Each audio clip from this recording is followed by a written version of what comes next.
हमारा आज का टॉपिक है something that I really want to learn about, how to remain fit at 80। पिछले हफ्ते हमने बात की थी डॉक्टर संदीप जुल्का से। उन्होंने हमें बताया how to remain fit at the age of 50। But 80 years पे क्या करते हैं? What do you do beyond 50? For this we have a special guest, and for me it is a matter of great honour, a great pride to be able to invite professor Vinod Kumar sir to our show. Doctor साहब नमस्कार। नमस्कार। Sir हमारे teachers के teachers हैं। Doctor Vinod Kumar sir is our Guru. He is president emeritus of the Alzheimer's related disorder society of India. तो Alzheimer's disease क्या है, sir से ये पूछेंगे। He is also professor of medicine and head of geriatrics. He has been that at the AIMS New Delhi. He has been an expert advisor on aging to the World Health Organization at Geneva, a core member of the Elderly Persons Core Group in the National Human Rights Association for India. And the number of lifetime awards that he has got, that itself would be a book in itself. He is a patron of our Diabetes Society, and he has also been honored not only by India, but also by the governments of Iran, Mongolia, and also by universities in America and other countries. Sir, namaskar and a warm welcome. Thank you very much. Sir एक बात तो बताएं, 1937 में क्या हुआ था? सबसे अच्छी चीज बताएं जो आपके साथ हुई। 1937 में मेरी जन्म हुई थी, इस वक्त ये हुआ था। और बाकी अगर आप परमिशन दे तो मैं आपको थोड़ा बताता हूँ इसके बाद क्या हुआ। हाँ जी सर। तो मैं एक आम परिवार से एक आम इंसान हूँ, और उस समय के अनुसार सब माँ बाप का ये सपना रहता था कि अपने बच्चों को या डॉक्टर बनाएं या इंजीनियर बनाएं। तो हमारे फादर मदर ने सोचा कि मुझे डॉक्टर बनाएं, और इस तरह मैं एक ऑर्डिनरी परिवार से निकल के डेस्टिनी मेरी ऐसी थी कि मैं डॉक्टर बन गया। और उसके बाद मेरी डेस्टिनी मुझे all India institute of medical sciences में ले आई, और ऑल इंडिया इंस्टीट्यूट में मेरा बहुत लॉन्ग कैरियर रहा। वहाँ मैं 60 साल की उम्र पे रिटायर हुआ, और कुछ पता ही नहीं लगा कि वो कैसे साल निकल गए। 3 दशक से भी ज़्यादा हर वक्त बिजी रहते थे, भागते दौड़ते रहते थे। हॉस्पिटल की ऊंची ऊंची बिल्डिंग्स में उतरना चढ़ना, दौड़ना भागना। तो कभी ऐसा सोचा ही नहीं कि उस उम्र पे हमें कोई खास फिटनेस के लिए एक्सरसाइज की जरूरत होगी। हम अपने आप ही फिट रहते थे भाग दौड़ की वजह से। और उसके बाद फिर 60 साल के बाद वहां से तो रिटायर हो गए, लेकिन अब डेस्टिनी हमें जो है प्राइवेट हॉस्पिटल में ले आई। वहां भी काफी एक्टिविटी रही। फिजिकल एक्टिविटी थोड़ी कम हो जाती है, लेकिन मेंटल एक्टिविटी बराबर रही। और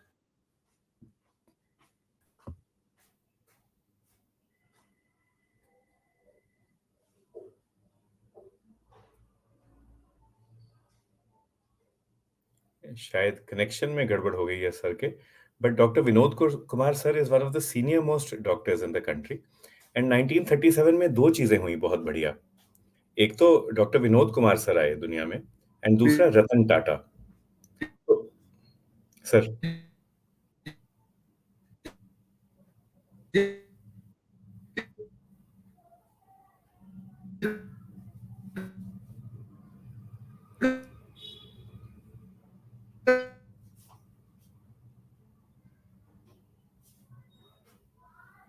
तो सर हमारे मेडिसिन के रतन हैं। Actually he is a pearl, he is a jewel of Indian medicine.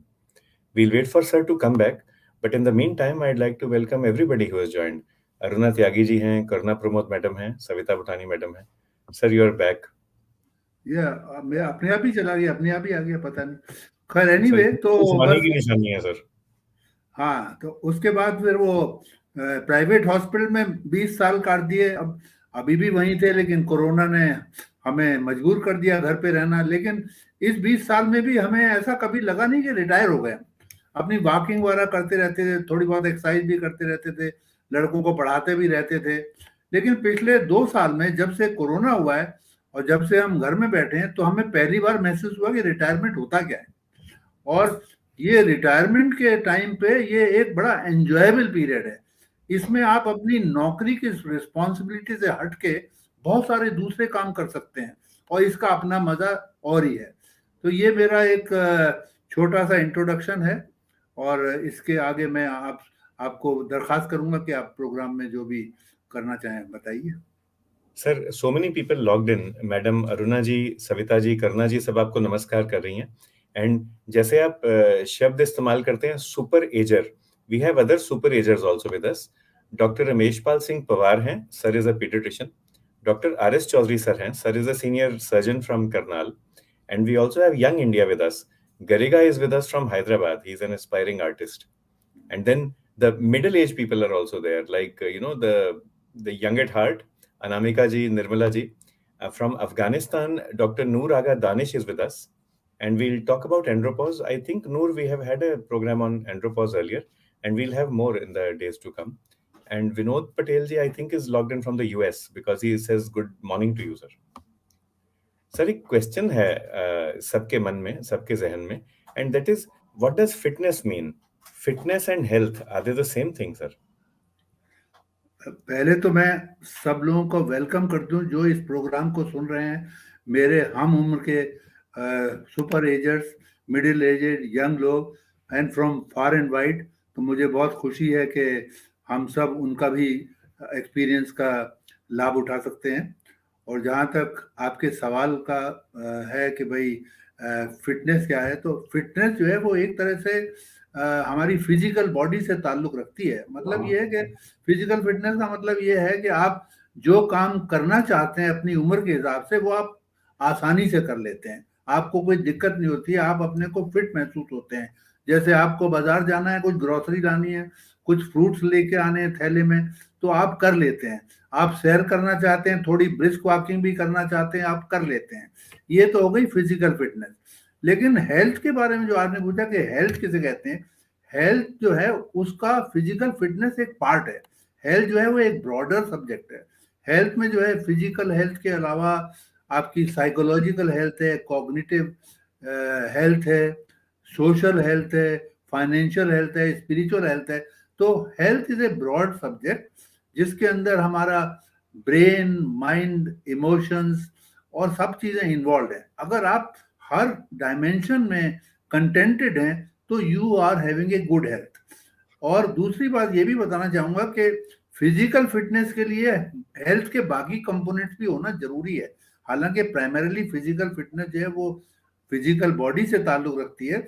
इसी तरह अगर आप फिजिकल फिट हैं तो आपको हेल्थ के बाकी कंपोनेंट्स में भी आपको आराम मिलेगा। ये So है। what we are learning from sir is that health is multidimensional. Of course, you need physical fitness, but you also need to focus on your mental, your cognitive, your emotional, your social health, and all these work together. And if you have them all together, then you really enjoy life.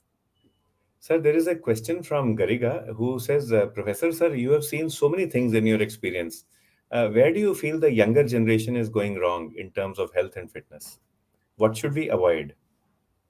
देखिए, मैं बाकी हम उम्र लोगों की तरह मैंने जो खास चीज जो मैंने नोट की है वो ये नोट की है कि मैं इंडिपेंडेंस, भारत की आज़ादी से 10 साल पहले पैदा हुआ था, और मेरी आधी उम्र ऐसी निकली थी, पहली आधी उम्र, जिसमें कोई खास जबरदस्त प्रोग्रेस मुझे नजर नहीं आई। हमारे घर में तो लैंडलाइन टेलीफोन भी नहीं था और आराम से रहते थे, मेहनत करते थे जिसको मेहनत करनी है, लेकिन वी वर नेवर इन ए हरी।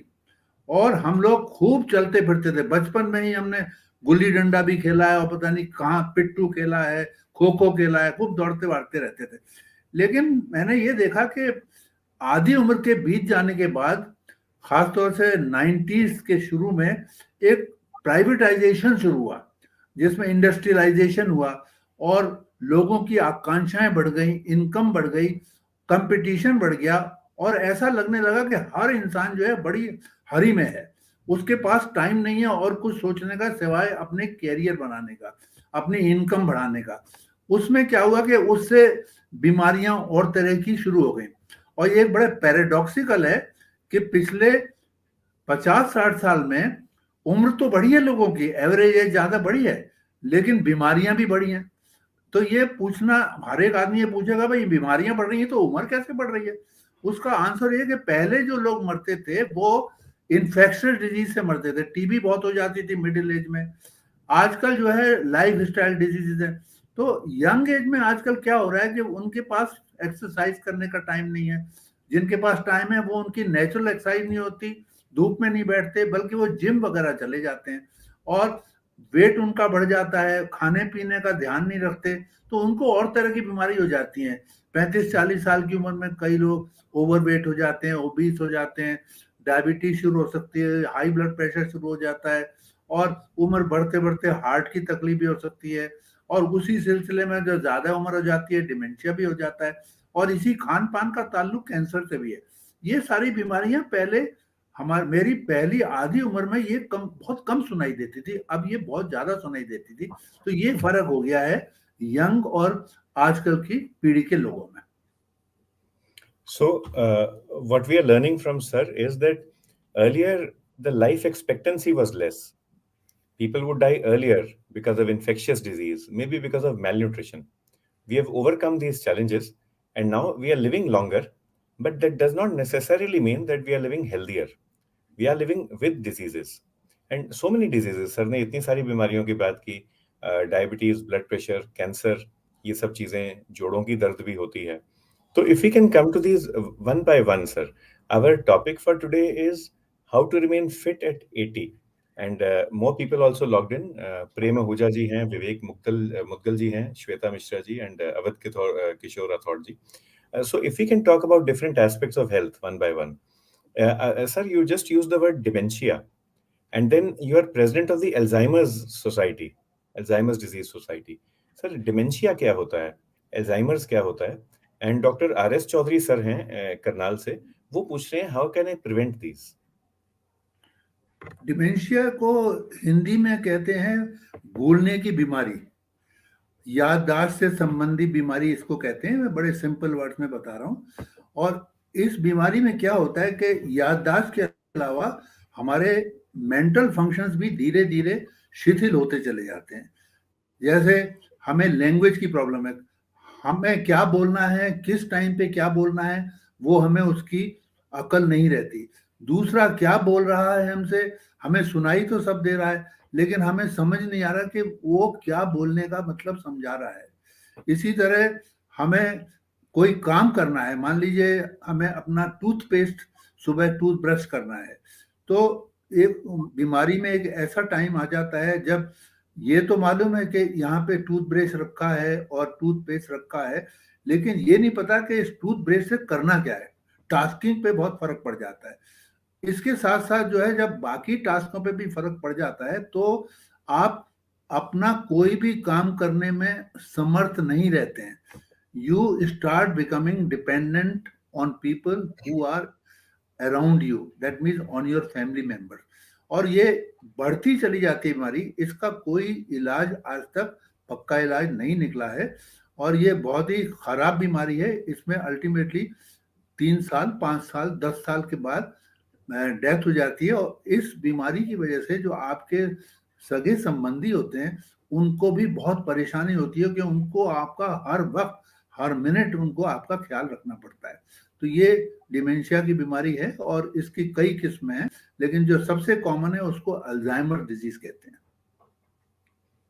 तो डिमेंशिया हो गया भूलने की बीमारी, एंड जैसे सर ने बताया, पहले चीजें समझ कम आती हैं, फिर आप भूल जाते हैं, may be inappropriate behavior, inappropriate language, and there is no cure. But sir, can we prevent it? This question is coming from many people, and Seema ji, madam logged in है कोलकाता से, वो कह रही हैं we are facing the disadvantages of science. Satish Kumar Yadav साहब, अजब परिहार जी, सब आपको नमस्कार कह रहे हैं. तो क्वेश्चन रितु कश्यप की तरफ से भी है एंड रीना साहनी जी की तरफ से भी. How do we prevent dementia? Kalra साहब, ये प्रिवेंट करने के लिए ये जानना आवश्यक है कि इसके कारण क्या होते हैं। इसका सही कारण तो नहीं पता, लेकिन कुछ ऐसे फैक्टर्स हैं जो ये माने जाते हैं कि उनकी वजह से डिमेंशिया लोगों में ज्यादा होता है। अब ये क्या कारण है? ये मेडिकल कारण तो हैं, जिनको ओवरवेट है, इनका कोलेस्ट्रॉल ज्यादा है, जिन्हें डायबिटीज है, हाई ब्लड प्रेशर है, स्ट्रोक की हिस्ट्री है, उनको डिमेंशिया होने के ज्यादा चांस हैं। कुछ सोशल फैक्टर्स हैं, जैसे कुछ लोग जो है अकेलापन में रहना महसूस करते हैं, मतलब वो प्रेफर करते हैं कि अकेले रहें, दोस्त नहीं बनाते, सोशल इंटरेक्शन उनका कम होता है।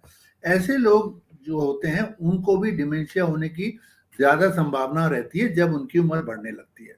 इसी तरह अगर कोई यंग एज में उसकी पढ़ाई नहीं हुई, प्राइमरी क्लासेस उसने अटेंड नहीं करी, उसको वो एक इलिटरेट सा इंसान बन गया है, अगर वो इलिटरेट बन गया है तो वो बड़े होते होते उसको डिमेंशिया होने के ज्यादा संभावना है। ऐसे कुछ दवाइयां भी होती हैं, स्मोकिंग भी इसका रिस्क फैक्टर है, अल्कोहल लेना भी इसका रिस्क फैक्टर है, ऐसी और बहुत सारी ऐसी बातें हैं। लेकिन इसके साथ मैं ये बताना चाहता हूँ कि 90% और 95% तो ये डिमेंशिया इरिवर्सिबल है, जिसका कोई क्योर नहीं है। लेकिन 5-7% ऐसे भी होते हैं डिमेंशिया के पेशेंट जिनकी वजह मालूम है, और उस वजह को अगर हम ट्रीट कर दें तो डिमेंशिया भी ठीक हो जाता है। और ये मैं आपको बताना चाहूंगा, ये विटामिन B12 डेफिशिएंसी जैसे हो गई, थायराइड डेफिशिएंसी हो गई, क्रॉनिक सॉल्ट डेफिशिएंसी हो गई, किसी को किडनी की बीमारी है जो ठीक हो सकती है, किसी को लिवर की बीमारी है जो ठीक हो सकती है। तो इस तरह की बीमारियां जो है अगर वो ठीक हो जाए तो वो डिमेंशिया ठीक हो जाता है। लेकिन हम आज बात उनकी कर रहे हैं जो 90 to 94% इरिवर्सिबल अनक्योरेबल डिमेंशिया है, उनको कैसे प्रिवेंट करें। तो उनका प्रिवेंट करने का यही तरीका है कि आपके अगर कोई बीमारी है जिनका मैंने नाम लिया है तो उनको आप कंट्रोल रखें। जब से आपको बीमारी है, चाहे मिडिल एज में शुरू हुई है चाहे लेट मिडिल एज में शुरू हुई है, उनके कंट्रोल का ध्यान रखें। अगर आपकी ऐसी नेचर है कि आप सोशली एलूफ और आइसोलेटेड रहते हैं, और कभी कभी तो मजबूरी में रहना पड़ता है, जैसे कोरोना काल में सीनियर सिटीजन्स को और उनसे भी कम उम्र के कई लोगों को घर में बंद रहना पड़ा, उनका कोई सोशल इंटरेक्शन नहीं हुआ, और ये पाया गया कि ऐसे लोगों में डिमेंशिया की तादाद ज्यादा बढ़ गई, और जिनको डिमेंशिया था उनका डिमेंशिया और भी वर्स हो गया। तो ये सब चीजें जो हैं, सोशल इंटरेक्शन किसी ना किसी तरह करना चाहिए। घर में है तो वर्चुअली सोशल इंटरेक्शन करना चाहिए, अगर घर में रहने की मजबूरी नहीं है तो बाहर दोस्तों से मिलें, फ्रेंडशिप बनाएं, बॉन्डिंग बनाएं, ये सब चीजें हैं। और सबसे इंपॉर्टेंट चीज है कि अपने ब्रेन को एक्टिव रखें। इस डिमेंशिया एकदम से जो है वो बड़ा नहीं होता कि उनका ब्रेन बेकार हो जाता है। डिमेंशिया की स्टेज से पहले एक माइल्ड स्टेज भी होती है जिसे माइल्ड कॉग्निटिव इंपेयरमेंट कहते हैं। उससे पहले भी एक simple age related cognitive decline होती है, वो डिमेंशिया नहीं है। कोई भी आदमी जब वो बूढ़ा होने लगता है तो उसकी मेमोरी, आपको पता ही है, सबकी याददाश्त थोड़ी कमजोर होती चली जाती है, लेकिन वो डिमेंशिया नहीं है। डिमेंशिया और उसमें पहचानना जरूरी है। लेकिन इस स्टेज पे इंसान को कुछ ना कुछ ब्रेन एक्सरसाइज करनी चाहिए, जैसे नई लैंग्वेज को सीखना चाहे अगर उसका शौक है, या कोई नई रीडिंग करे रोज, या कोई म्यूजिक सुने, म्यूजिक भी अच्छी चीज है, म्यूजिक सुनेगा तो उसका ब्रेन स्टिमुलेट होता रहेगा। अपनी पसंद का म्यूजिक सुने, जैसा भी उसको पसंद है, पुरानी फिल्मों की म्यूजिक सुने या कोई भी सुने, या कोई म्यूजिकल इंस्ट्रूमेंट नया बजाना सीखे, उसमें भी दिमाग लगता है। और आजकल तो ये हमारा इंटरनेट का जमाना है, और कई सीनियर सिटीजन जो हैं या होने वाले सीनियर सिटीजन जो हैं, कुछ लोगों को कंप्यूटर नहीं आता है, और ऐसे बहुत से पढ़े लिखे सीनियर सिटीजन भी हैं जिनको 70-75 साल हो गई उनकी उम्र, लेकिन उन्होंने कंप्यूटर चलाना आज तक नहीं सीखा, ईमेल नहीं कर सकते, अपने बच्चों के साथ मिलके उनको कहते हैं भाई हमारा ये काम कर दो। तो मेरा मेरा ऐसा सबको अपील करना है कि सीनियर सिटीजन को कंप्यूटर चलाना सीखना चाहिए, क्योंकि उसमें अथाह समुंदर है नॉलेज का। नई नई विंडोज खोलिए, आपको ऑनलाइन शॉपिंग करनी है उससे कर सकते हैं, आपको यूटिलिटी बिल्स पे करने हैं वो उससे कर सकते हैं, आपको ड्राइविंग लाइसेंस 5 साल में एक बार रिन्यू कराना पड़ता है तो वो भी उससे कर सकते हैं। इसमें शुरू में थोड़ी बहुत फ्रस्ट्रेशन और डिसअपॉइंटमेंट जरूर होगी, लेकिन आप लगे रहिए, आप लगे रहेंगे तो आपका दिमाग चालू रहेगा, और आपको कंप्यूटर चलाने से बहुत फायदा होगा। आप ग्रैंड चिल्ड्रन के साथ खेल सकते हैं, पजल्स खेल सकते हैं, पुराने जमाने में क्रॉसवर्ड लोग करते थे, उसमें भी दिमाग लगता है, गार्डनिंग में भी दिमाग लगता है, क्योंकि सिर्फ फूल उगाना नहीं है बल्कि आपको गार्डन को प्लान भी करना है, गमले कहाँ रखने हैं, कैसे रखने हैं। तो ये सब बातें अगर आप करते रहेंगे तो आपका दिमाग चलता रहेगा। और ये एक ऐसा पहलू है कि मेरे हिसाब से ऐसे लोगों को डिमेंशिया बहुत कम होने की संभावना है जब वो बूढ़े होने लगते हैं। सर आपने बहुत बहुत अच्छे पॉइंट्स रेज किए। सीमा जी कह रही हैं कि fitness should be everybody's priority and it should be our passion, अंदर से होना चाहिए टू प्रिवेंट डिजीज। मैम ये भी कह रही हैं सर, आप अपनी ग्लो का सीक्रेट बताएं सर, आप बड़े हैंडसम लग रहे हैं, तो ग्लो कहाँ से आती है?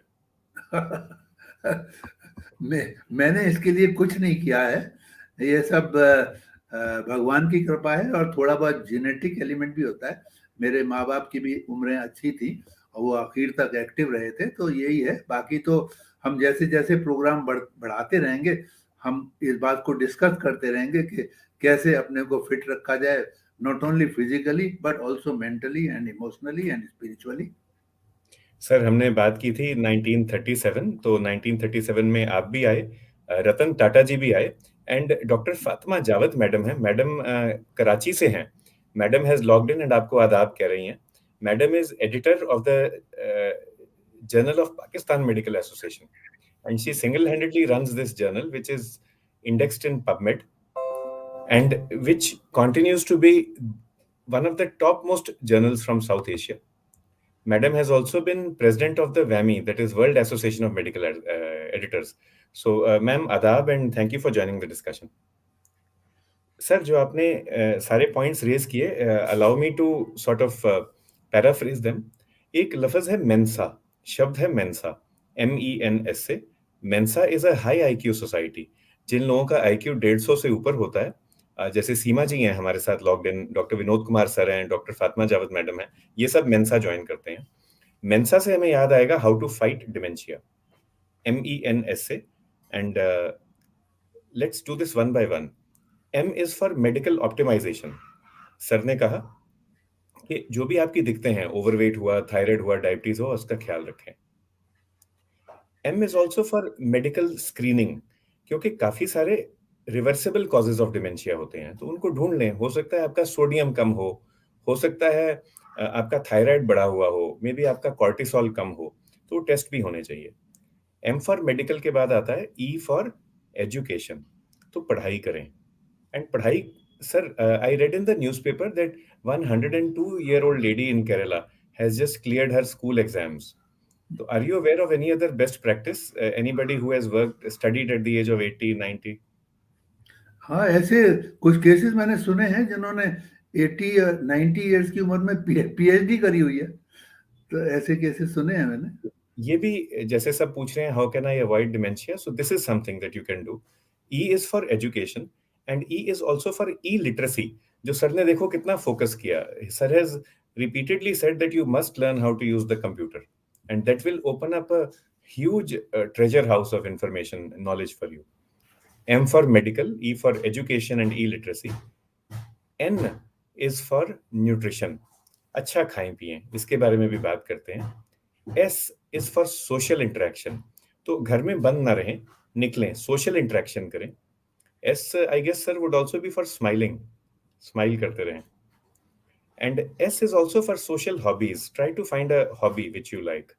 S is for stimulation, आप सुडोकू खेलना शुरू करें। मेरे मम्मी सुडोकू खेलते हैं, डैडी क्रॉसवर्ड्स करते हैं, तो learn new things which stimulate your literacy, your numeracy. And there is a third aspect of literacy. So literacy, numeracy, and oracy, ORACY. Oracy means the ability to convey your emotions and your feelings through speech. तो आप बार बार बोलें, public speaking practice करें, बच्चों को public speaking सिखाएं, तो that is another way of fighting dementia. And the last letter that will be A is remain active and avoid abuse of substances. तो इस मेंसा वाले तरीके के साथ एक्चुअली हम अपना मेंसा वाली सोसाइटी में घुसने का हम अपना तरीका बना सकते हैं। Sir, doctor Fatima Javed and Seema ji पूछ रहे हैं कि it is heartening to see our parents aging, so how can we help our parents in aging in a healthy manner? Karuna ji एक एग्जांपल दे रही हैं, इनके पापा 82 इयर्स ओल्ड हैं। 10 years ago he got a CABG, coronary artery bypass. Now he continues to have chest heaviness while lying down, so he's afraid to go to the doctor. How should I handle this? So how do we help our parents, especially if they are afraid of going to the doctor? देखिए, इसमें अगर आपके परिवार में कोई doctor नहीं है, तो और वो डॉक्टर के पास नहीं जाना चाहते हैं, तो अगर आपको लगता है कि उनको ये तकलीफ कुछ ज़्यादा सता रही है, तो आप उन्हें प्यार से समझाने की कोशिश करिए कि आपको पापा डॉक्टर के पास एक दफ़े जाना पड़ेगा, और आप उन्हें प्यार से लेके जाइए। और ज़्यादा उम्मीद तो यही है कि कुछ ना निकले, लेकिन अगर कुछ है ऐसी बात तो उसका समाधान होना चाहिए। बाकी जो परिवार के सदस्य हैं, अपने बुजुर्गों के साथ किस तरह का व्यवहार रखते हैं, किस तरह उनकी रिस्पेक्ट करते हैं, कैसे उनको खुश रखते हैं, सोशली इन्वॉल्व रखते हैं, इन सारी बातों का सारी हेल्थ कंडीशंस पे इफेक्ट पड़ता है। तो मेरा ख्याल ऐसा है कि apart from the medical aspect which I have explain, आप लोगों के लिए ये भी ज़रूरी है, सब लोगों के लिए ज़रूरी है कि अगर आप एक जगह रहते हैं, आपके पेरेंट्स आपके पास रहते हैं, तो आप पेरेंट्स को कई तरीके से खुश रख सकते हैं, और उनको आप बाहर भी ले जा सकते हैं। उनको नेचर दिखाइए, उनको सूरज दिखाइए, चंद्रमा दिखाइए, बाहर अगर वो जाने लायक है तो उन्हें पहाड़ पौधे दिखाइए, वाटर बॉडीज दिखाइए। ये सब चीज़ें उनको बहुत पसंद आएंगी। उससे उनका जो कॉग्निटिव और इमोशनल एम्पावरमेंट है वो बढ़ा रहेगा। और कई लोग ऐसे होते हैं जो स्पिरिचुअलिटी से बहुत प्रभावित और प्रसन्न रहते हैं। ऐसे सीनियर सिटीजन बहुत होते हैं। स्पिरिचुअलिटी का मतलब सिर्फ ये नहीं है कि आप भगवान के सामने या अपने अपने फेथ के अनुसार उनकी पूजा करें, वो एक पार्ट है स्पिरिचुअलिटी का, लेकिन उसके दूसरे कंपोनेंट्स भी हैं। जैसे आप मेडिटेशन करवाएं, उनको उनको एनकरेज करें कि प्राणायाम करें, और ये सब अगर वो करेंगे, और सोशल इंटरेक्शन का मैंने आपको पहले ही बता दिया, तो इन सब बातों से एक ओवरऑल हेल्थ का लेवल बढ़ेगा। और थोड़ी बहुत जो उनकी प्रॉब्लम है, हो सकता है वो मेडिकल प्रॉब्लम हो ही ना, वो 2-4 दिन में खत्म हो जाएगी। लेकिन मेरा फिर भी ये कहना है कि अगर कोई सीरियस प्रॉब्लम आपको लगती है तो आपको डॉक्टर के पास तो ले जाना पड़ेगा। It can be actually, it can be heart disease, but it can also be just because of gas. और लेटने पे हैवीनेस होता है, तो मे बी खाना खाने के बाद, after breakfast, after lunch, after dinner, you request Papa to walk for half an hour. If he cannot walk for half an hour, let him at least sit down instead of lying down immediately after a meal. Try different meals. हमेशा लेटने के बाद छाती में भारीपन होता है? Does it happen always? Or does it happen after maybe a heavy meal, after a heavy fat meal, after a heavy carbohydrate meal? So change the food substancy. A simple change, दूध के बदले दही खा लें. Take curd or yogurt instead of milk. That just might make the difference, because many of our senior citizens have lactose intolerance. Sir, we also have another super ager with us, Dr. Nanlal Sharda sir. Sir is physician from Ahmedabad, and he had trained in Sindh in Pakistan before migrating here. Dr. Fatima Javed madam keh rahi hai, sir, she greets you again, and ma'am says that dementia results from disuse of brain neurons. If a senior citizen retires just because of age, then the brain will also retire. And Awadh Prasad ji पूछ रहे हैं, sir, what is your opinion on this? मैं बिल्कुल respected Fatima Javed जी से agree करता हूँ। अगर आप रिटायर होने के बाद आप अपना ब्रेन इस्तेमाल नहीं करेंगे, तो आपने एक मुहावरा सुना होगा कि यूज़ इट और लूज़ इट। तो अगर आप ब्रेन यूज़ नहीं करेंगे तो धीरे धीरे लूज़ हो जाएगा।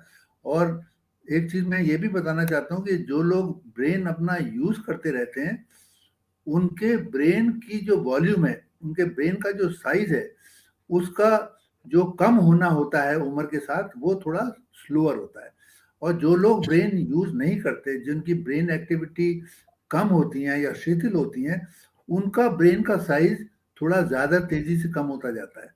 और जितना ब्रेन का साइज यानी ब्रेन एट्रोफी होती चली जाएगी, उतना ही डिमेंशिया बढ़ जाएगा। और ये साइज क्यों कम होता जाता है? क्योंकि न्यूरोनल एट्रोफी रहती है। जो न्यूरॉन्स की आपने बात करी, वो न्यूरॉन्स जो हैं वो मरते चले जाते हैं, और इस तरह साइज कम होता जाता है। और एक पर्टिकुलर हिस्सा होता है ब्रेन में जिसे सिंगुलेट गायरस कहते हैं, उसमें एक न्यूरॉन्स होते हैं, उनको कहते हैं वॉन इकोनोमो न्यूरॉन्स। ये वॉन इकोनोमो न्यूरॉन्स जो है सबसे ज्यादा इंपॉर्टेंट है, हिपोकैम्पस वगैरह का पार्ट भी है। तो ये सारे जो है, ये आपने बिल्कुल सही फरमाया कि रिटायरमेंट अगर ऐसा हो गया कि आपने रिटायरमेंट के बाद अब सब कुछ बंद कर दिया है, तो ये सारे परिणाम हो सकते हैं। So a strong message coming from Dr. Fatma Madam and from Dr. Vinod Kumar Sir. Keep on using your brain, keep it active, and you will find that your nerve cells will grow. And on the other hand, if you happen to stop using your brain, you just become lazy, you say that you've retired, then the brain cells will actually shrink. And there is research to show that the brain volume comes down if you stop working, if you stop doing useful activity. Sir, another best practice coming from Dr. Rameshpal Singh Pawar, sir. Sir is 72 years old. वो कह रहे हैं कि I do yoga every day and also exercise every morning. What is your opinion and your advice for me? Sir is 72 years now. बहुत अच्छा है, आप योगा भी कर रहे हैं, एक्सरसाइज भी कर रहे हैं। और मैं बस यही बताना चाहूँगा इसमें कि जैसे जैसे उम्र बढ़ती जाती है, एक्सरसाइज का तरीका भी थोड़ा सा बदलने लगता है, क्योंकि वो जो एक्सरसाइज आदमी 50 और 60 साल की उम्र में कर सकता है, वो धीरे धीरे जब उम्र ज़्यादा हो जाती है, 80 के भी ज़्यादा हो जाती है, तो वो उतनी ब्रिस्क और उतनी विगरस एक्सरसाइज ना करनी चाहिए, ना वो कर पाता है। तो अपने आप एक्सरसाइज का तरीका बढ़ जाता है। अब आपने पहले योगा का नाम लिया, तो मैं योगा के बारे में बता दूं। योगा बहुत अच्छी एक एक्सरसाइज है। इसमें जो है आपको बैलेंसिंग मिलता है, बॉडी को बैलेंसिंग करती है योगा। और दूसरा ये आपकी मसल्स को स्ट्रेच भी करती है। एट द सेम टाइम ये एंड्योरेंस या एरोबिक एक्सरसाइज नहीं है। इससे योगा करने से पल्स रेट नहीं बढ़ती, सांस नहीं फूलती है, लेकिन आपकी मसल्स को स्ट्रेच करने से मसल्स आपकी एक्टिव रहती हैं, बैलेंसिंग हो जाती हैं, तो आपको फॉल का जो है चांस कम हो जाता है, क्योंकि ओल्ड एज में फॉल बहुत कॉमन है। तो फॉल प्रिवेंशन के लिए योगा बहुत अच्छा है। लेकिन इसके साथ साथ मैं ये भी बताना चाहूँगा, जब इंसान 80-85 साल का होता है, तो उसको वो योगा के आसन जो पहले 60-70 साल की उम्र में कर लेता था, वो करने में उसको दिक्कत होती है। तो उसका एक नया कंसेप्ट है जिसको हम लोग कहते हैं चेयर योगा। मतलब कुर्सी पे बैठ के आप योगा करिए। जमीन पे जो हमारे भारतवर्ष की प्रथा है, वो जमीन पे मैट बिछा के योगा किया जाता है। लेकिन अगर आप ज्यादा एजड हो गए और चेयर पे बैठ के करें, और चेयर पे आप अपनी बॉडी को स्ट्रेच करें, कभी राइट साइड में, कभी लेफ्ट साइड में, पैरों को भी स्ट्रेच करें, ट्रंक को भी स्ट्रेच करें, हाथों को स्ट्रेच करें, तो आपको जमीन पे बैठने के बजाय इसमें थोड़ा आराम मिलेगा। तो वो आप योगा फिर भी कॉन्टेक्ट कर सकते हैं। और कोई डिफिकल्ट या विगरस आसनास की करने की इस उम्र में न तो जरूरत है और न ये एडवाइजेबल है। अब जहां तक एक्सरसाइज का सवाल है, एक्सरसाइज के लिए मैं कहूँगा ये बहुत, बल्कि मैं समझता हूँ फिटनेस के लिए, not only for physical fitness but also for mental fitness, it is the most important pill, if you say it is pill। और किसी ने खूब कहा है कि if exercise could be dispensed as a pill, it would be the most precious substance for maintaining health and fitness। however अभी तक तो ऐसी पिल नहीं बनी है। लेकिन एक्सरसाइज के बारे में मैं 2-3 बातें थोड़ी सी डिस्कस करना चाहूँगा। वो ये है कि पहली बात तो ये कि आप अगर वॉकिंग करें, वॉकिंग जो है बड़ी सेफ एक्सरसाइज है, चीप भी है, सेफ भी है। और अपनी उम्र के हिसाब से आप वॉकिंग ब्रिस्क भी कर सकते हैं, नॉर्मल वॉकिंग भी कर सकते हैं। ब्रिस्क वॉकिंग का ज़्यादा फायदा है, करीब 30 मिनट डेली आप करें 1 हफ्ते तक, तो वो अच्छा रहेगा डेली भी। और एक आध दिन की ऑफ लेना चाहें ले लें, कोई बात नहीं। तो brisk walking is something very good. दूसरा ये है कि वॉकिंग अगर मॉर्निंग में करते हैं आप, वो इवनिंग की वॉक से बेटर है। Because in the morning you walk with your whole body is fresh. In the evening you walk only with your legs which are somewhat tired. But अगर आपके पास टाइम नहीं है मॉर्निंग वॉक करने का, तो evening walk भी कर सकते हैं। और आजकल ठंड के मौसम में तो मैं ये कहूँगा कि सीनियर सिटीजन को मॉर्निंग में, अर्ली मॉर्निंग खासतौर से वॉक करने बाहर नहीं जाना चाहिए, डेंजरस है। तो जब धूप निकल आए, खुली जगह हो, तो वहां पे आप वॉक कर लीजिए, बशर्ते कि ठंडी हवा ना चल रही हो। और ये वॉकिंग जो है, इस वॉकिंग में सिर्फ एरोबिक एक्सरसाइज नहीं होती, ब्रिस्क वॉकिंग में दूसरी एक्सरसाइजेज भी आ जाती हैं। जैसे इसमें थोड़ा बहुत वेट बियरिंग भी एक्सरसाइज है, क्योंकि आपको पूरी बॉडी का वेट जो है आपके लेग्स ले रहे हैं, तो वेट बियरिंग भी एक्सरसाइज हो जाती है इसमें। थोड़ी बहुत बैलेंसिंग एक्सरसाइज भी हो जाती है। इसके अलावा अगर आप मॉर्निंग में अपनी लंबी वॉक के अलावा थोड़ी सी शॉर्ट वॉक भी करें ना, 10-15 बार घर ही में कर लीजिए, आना और फिर मुड़ के वापस आना, फिर जाना, फिर मुड़ के वापस आना, चाहे 20-25 कदम हो। उसमें ये फायदा होता है कि आप जब मुड़ते हैं तो आपकी ट्रंक की एक्सरसाइज हो जाती है, जो आपके जो टॉर्सो है उसकी एक्सरसाइज हो जाती है, तो वो भी अच्छा है। क्योंकि लोग जो है जनरली क्या करते हैं कि वो अपनी पैरों की एक्सरसाइज या लोअर लिम्स की एक्सरसाइज कर लेते हैं, अपर लिम्स भी कर लेते हैं, हाथों में वजन उठा के हाथ ऊपर कर लेते हैं, उसे स्ट्रेच भी हो जाते हैं, वो सब कर लेते हैं, लेकिन ट्रंक की एक्सरसाइज वो भूल जाते हैं। और ट्रंक की एक्सरसाइज अगर वो नहीं करेंगे तो उनको फॉल्स के ज्यादा चांस होते हैं, क्योंकि हमारी ट्रंक जो है हमारे पोस्चर को मेंटेन करती है। तो ट्रंक के लिए मैंने आपको बताया short walk, turning around, again do this 15-20 times तो अच्छा रहता है। उसके अलावा ट्रंक एक्सरसाइज जो है वो एक ये है कि आप उसमें जरा अच्छा भी लगता है, आप बच्चों के साथ खेल रहे हैं मान लीजिए, तो आप मान लीजिए 80 साल के हो गए हैं या 75-80 के, आप कमजोर भी होते हैं, आप जमीन पे बैठ जाइए, लेकिन जमीन पे, प्लेन जमीन पे मत बैठिए, 10-12 छोटे छोटे सॉफ्ट कुशन पे बैठ जाइए और उन पे से उठने की कोशिश करिए। कभी कोई कुशन कहीं खिसकेगा, कोई कहीं खिसकेगा, आपको आपकी ट्रंक जो है कभी इधर जा रही है कभी उधर जा रही है, अल्टीमेटली आप उठ जाएंगे। और ग्रैंड चिल्ड्रन के सामने करिए तो वो भी हंसेंगे, लेकिन उनसे कहिए हमारा हाथ पकड़ के हमें ना उठाएं, हम जमीन पे किसी तरह हाथ उठा के बट, तो आपकी उसमें बड़ी अच्छी ट्रंक एक्सरसाइज हो जाती है। खेल का खेल, एक्सरसाइज की एक्सरसाइज, और बच्चे भी खुश हैं, आप भी खुश हैं।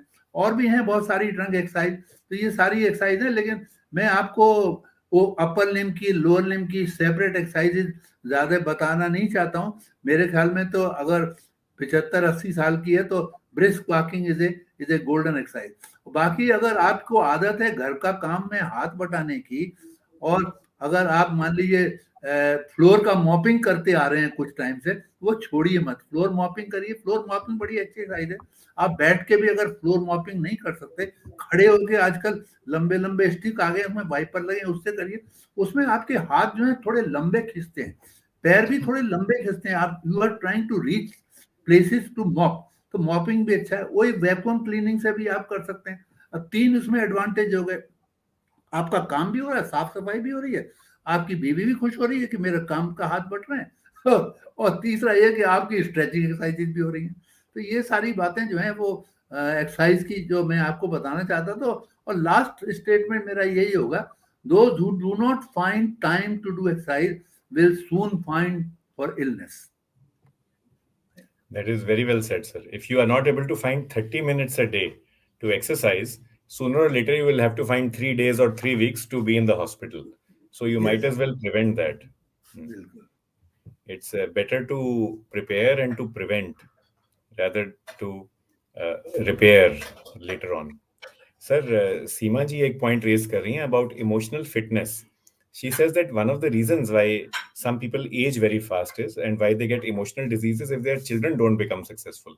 So is this also a part of a super ager, a super achiever, that you make sure your children are on the right path? देखिए, सुपर एजर की जो डेफिनेशन है, सुपर एजर किसको कहते हैं? सुपर एजर उनको कहते हैं जो 70, 80 और 90 साल के बाद भी अपनी फिजिकल फिटनेस, कॉग्निटिव फिटनेस को बरकरार रखते हैं, और उनकी जो फिटनेस है उसका लेवल वही होता है जो 60-65 साल की उम्र में होना चाहिए। मतलब 30 साल वो आगे चल रहे हैं, फिजिकल फिटनेस में भी, कॉग्निटिव फिटनेस भी। और तीसरा कंपोनेंट है, दे थिंक डिफरेंटली। यहाँ मैं इमोशंस पे आ रहा हूँ, दे हैव ए डिफरेंट